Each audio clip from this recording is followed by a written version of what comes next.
ओम शांति। आज है 8 जनवरी, शिव बाबा की साकार मुरली। आज बाबा कहते हैं, मीठे बच्चे बाप की याद में रह सदा हर्षित रहो। याद में रहने वाले बहुत रमणीक और मीठे होंगे। खुशी में रह सर्विस करेंगे। प्रश्न, ज्ञान की मस्ती के साथ साथ कौन सी चेकिंग करना बहुत ज़रूरी है?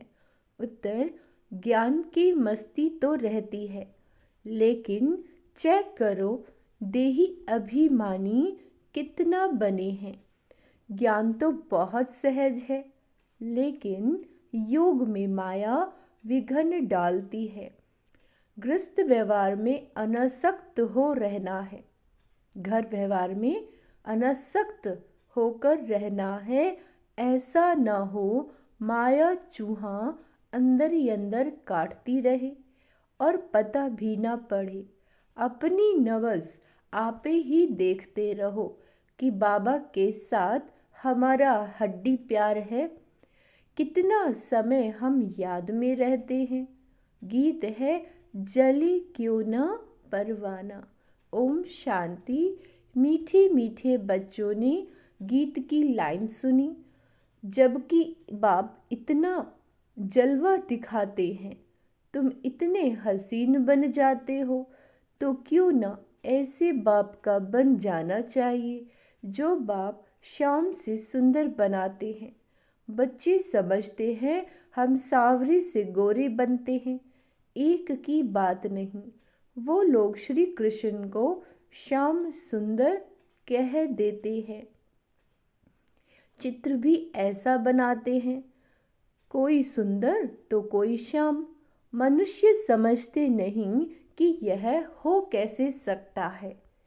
सतयुग का प्रिंस श्री कृष्ण सांवरा हो न सके। श्री कृष्ण के लिए तो सब कहते हैं, श्री कृष्ण जैसा बच्चा मिले, पति मिले, फिर वह श्याम कैसे हो सकता है? कुछ भी समझते नहीं। श्री कृष्ण को श्याम क्यों बनाया है? कारण तो चाहिए। यह जो दिखाते हैं, सर्प पर डांस किया, ऐसी बात तो बाबा कहते हैं हो न सके। शास्त्रों में ऐसी ऐसी बातें सुनकर कह देते हैं, वास्तव में ऐसी कोई बातें है नहीं जैसा चित्रों में दिखाते हैं। शेष नाग की शैया पर नारायण बैठा है, ऐसे कोई सर्प की शैया आदि बाबा कहते होती ही नहीं। इतने सैकड़ों मुख होते हैं क्या? कैसे कैसे चित्र बैठ बनाए हैं। बाप समझाते हैं, इनमें कुछ भी रखा नहीं, ये सब भक्ति मार्ग के चित्र हैं, परंतु यह भी ड्रामा में नूंद है। शुरू से लेकर इस समय तक जो नाटक शूट हुआ है, उनको फिर रिपीट करना है। यह सिर्फ समझाया जाता है कि भक्ति में क्या क्या करते हैं, कितना खर्चा करते हैं, कैसे कैसे चित्र आदि बनाते हैं। आगे जब यह सब देखते थे तो इतना वंडर नहीं खाते थे। अब जब बाप ने समझाया तो बुद्धि में आता जाता है। बाबा कहते हैं, बुद्धि में क्या होता है? आता है। बरोबर ये सब क्या है? भक्ति मार्ग की बातें हैं। भक्ति में जो कुछ होता है वह फिर भी ज़रूर होगा, सिवाय तुम्हारे और कोई भी यह समझ ना सके। यह तो जानते हो, ड्रामा में जो पहले नूंद है वही होता रहता है। अनेक धर्मों का विनाश, एक धर्म की स्थापना होती है। इसमें बड़ा कल्याण है। अभी तुम यह प्रार्थना आदि कुछ नहीं करते हो, वह सब करते हैं भगवान से फल लेने के लिए। फल है जीवन मुक्ति। तो यह सब समझाया जाता है। यह है प्रजा का प्रजा पर राज्य। गीता में भारतवासी कौरव पांडव क्या करत भय, बरोबर यादवों ने मूसल निकाले, अपने कुल का विनाश किया। यह सब आपस में दुश्मन है। तुम न्यूज़ आदि सुनते नहीं हो, जो सुनते हैं वह अच्छी तरह से समझ सकते हैं दिन प्रतिदिन अंदर खिटपिट बहुत है तो सब क्रिश्चियन, परंतु अंदर खिटपिट बहुत है। घर बैठे ही एक दो को उड़ा देंगे।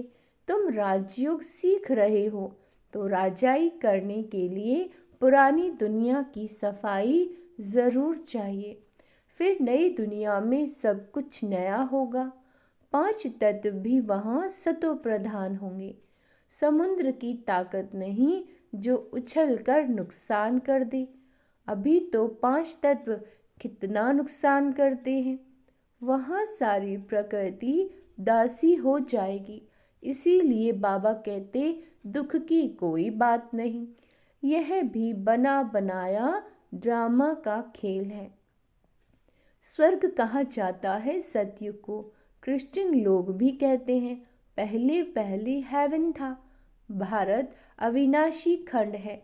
सिर्फ उन्हों को पता नहीं कि हमको लिबरेट करने वाला बाप भारत में आता है। शिव जयंती भी मनाते हैं तो भी समझ नहीं सकते। अभी तुम समझाते हो कि भारत में शिव जयंती मनाई जाती है।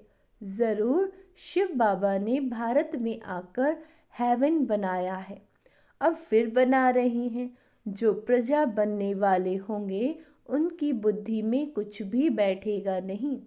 जो राजधानी वाले होंगे वह समझेंगे बरोबर हम शिव बाबा के बच्चे हैं।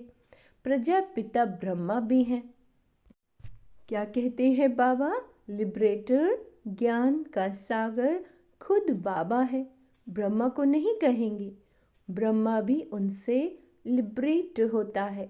लिबरेट सबको एक बाप ही करते हैं क्योंकि सब तमो प्रधान है। ऐसे अंदर में विचार सागर मंथन चलना चाहिए। हम ऐसी मुरली चलाएं जो मनुष्य झट समझ जाए। बच्चे नंबर वार तो हैं ही। यह है नॉलेज। इनकी रोज स्टडी करनी चाहिए। डर के मारे पढ़ाई न पढ़ना ये तो ठीक नहीं है। फिर कहेंगे करम बंधन। देखो शुरू में कितने छूट कर आए, फिर कई चले भी गए। सिंध में बहुत बच्चियां आई, फिर हंगामे के कारण कितने दुश्मन बन पड़े। पहले उन्हों को ज्ञान बहुत अच्छा लगता था। समझते थे इनको भगवान की देन मिली हुई है। अब भी ऐसे समझते हैं कि कोई शक्ति है। यह नहीं समझते कि परमात्मा की प्रवेशता है। आजकल रिद्धि सिद्धि की ताकत तो बहुतों में है। गीता उठाकर सुनाते रहते हैं। बाप कहते हैं यह सब भक्ति मार्ग की पुस्तकें हैं। ज्ञान का सागर तो मैं हूँ। मुझे ही भक्ति मार्ग में सब याद करते हैं। ड्रामा प्लान अनुसार यह भी ड्रामा में नूंद है। बाबा कहते साक्षात्कार भी होते हैं।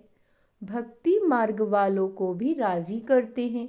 ज्ञान नहीं उठाते तो उनके लिए भक्ति भी अच्छी। फिर भी मनुष्य सुधरते तो है ना, चोरी आदि नहीं करेंगे।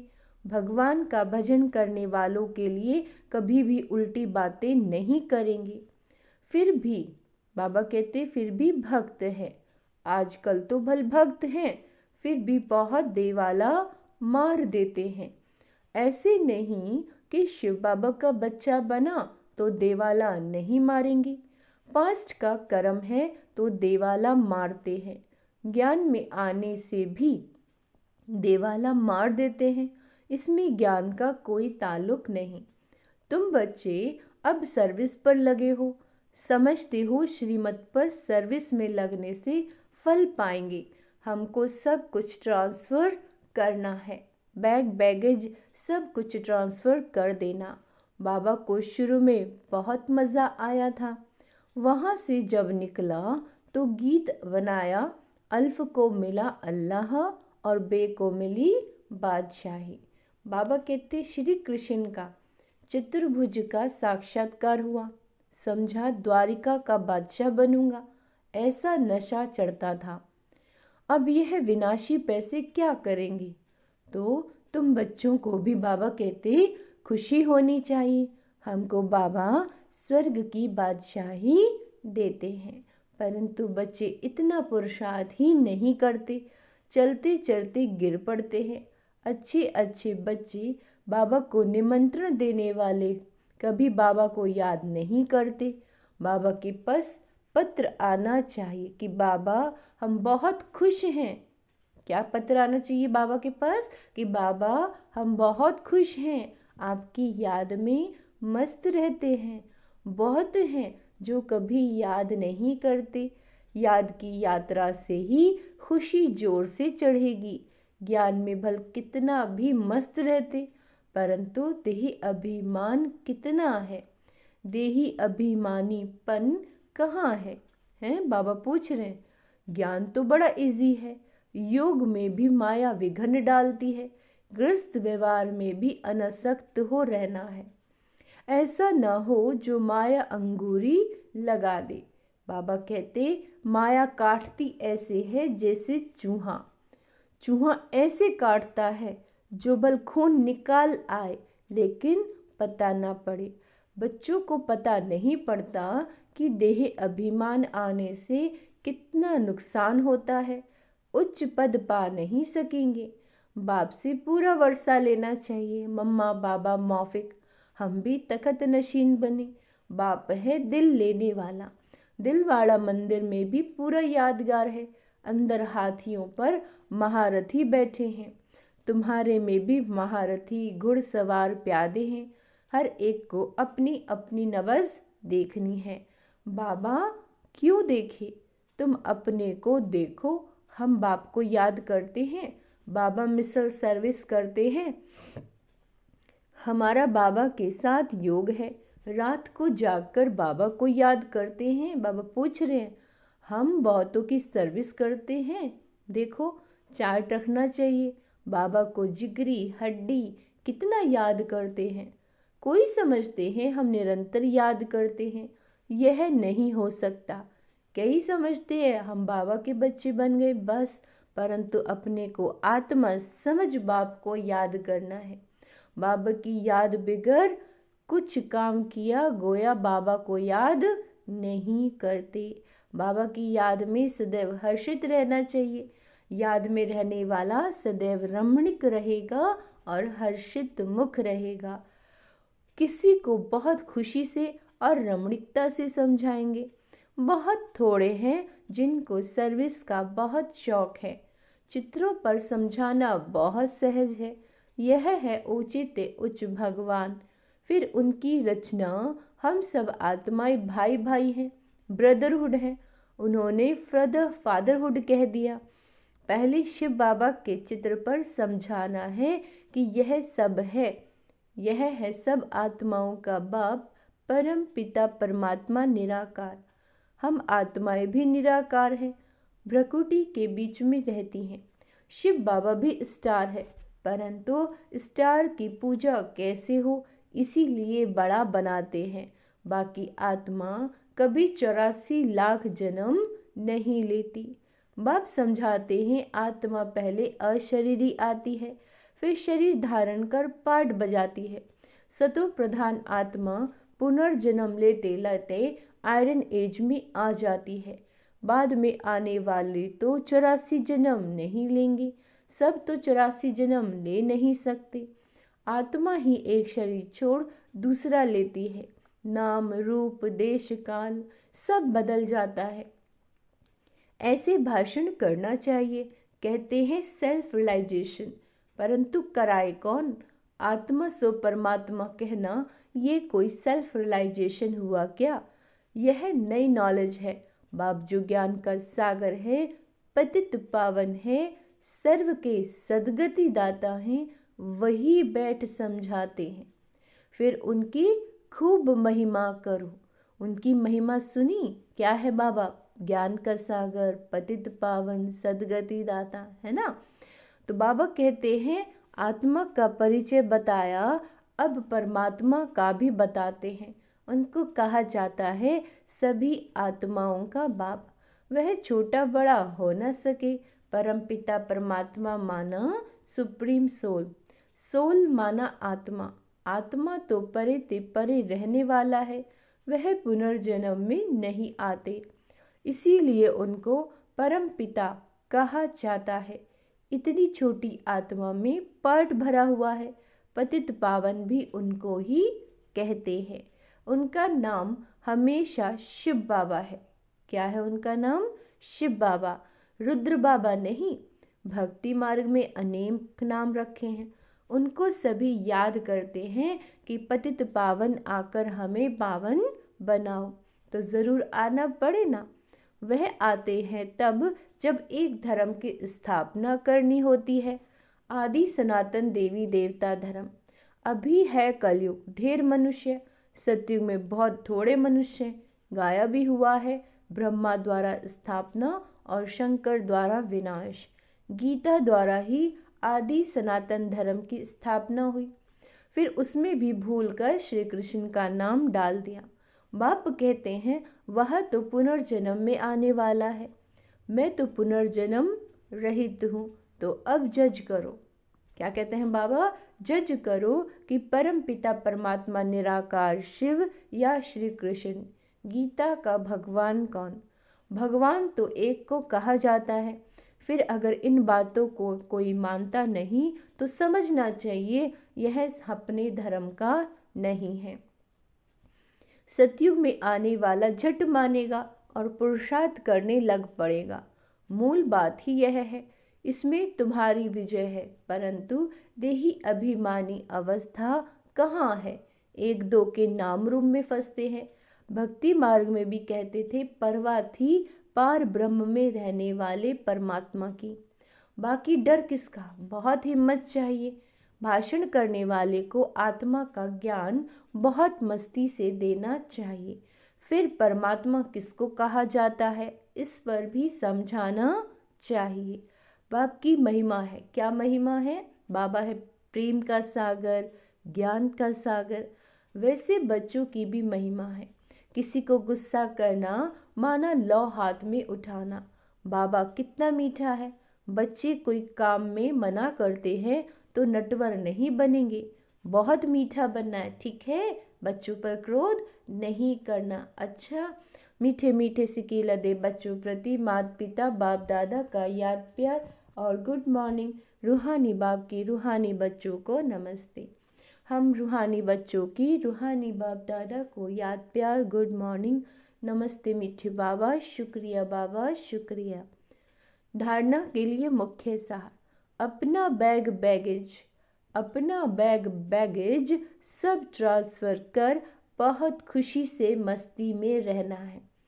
मम्मा बाबा समान तख्त नशीन बनना है, जिगरी याद में रहना है। किसी के डर से पढ़ाई कभी नहीं छोड़नी, याद से अपने कर्म बंधन हल्के करने हैं, है ना? याद में रहना है। कभी क्रोध में आकर लो हाथ में नहीं उठाना, किसी सेवा में ना नहीं करनी। वरदान रॉयल और सिंपल दोनों के बैलेंस से कार्य करने वाले ब्रह्मा बाप समान भव। जैसे ब्रह्मा बाप साधारण रहे, न बहुत ऊंचा न बहुत नीचा। ब्राह्मणों का आदि से अब तक नियम है कि ना बिल्कुल सादा न बहुत रॉयल। बाबा कहते हैं बीच का होना चाहिए। अभी साधन बहुत हैं, साधन देने वाले भी हैं, फिर भी कोई भी कार्य करो तो बीच का करो। ऐसा कोई ना करे कि यहाँ तो राजाई ठाठ हो गया। जितना सिंपल उतना रॉयल, दोनों का बैलेंस हो। स्लोगन है दूसरों को देखने की बजाय खुद को देखो और याद रखो जो कर्म हम करेंगे हमें देखकर और करेंगे। अव्यक्त साइलेंस द्वारा डबल लाइट फरिश्ता स्थिति का अनुभव करो। अभी आपकी सारी कारोबार श्रेष्ठ संकल्प द्वारा इशारों से चलनी चाहिए। ऐसे लाइट रूप में रहो जो व्यर्थ संकल्प व्यर्थ समय समाप्त हो जाए। वही संकल्प उठे जो होना है, और जिसको करना है उनकी बुद्धि में भी वही संकल्प उठे कि यही करना है। तब यह साकार वतन सूक्ष्म वतन बनेगा। अच्छा, ओम शांति। तो आज का स्वमान अभ्यास करेंगे। मैं ब्रह्मा बाप समान आत्मा हूँ। मैं निश्चय बुद्धि आत्मा हूँ। मैं नष्ट मोह आत्मा हूँ। ओम शांति।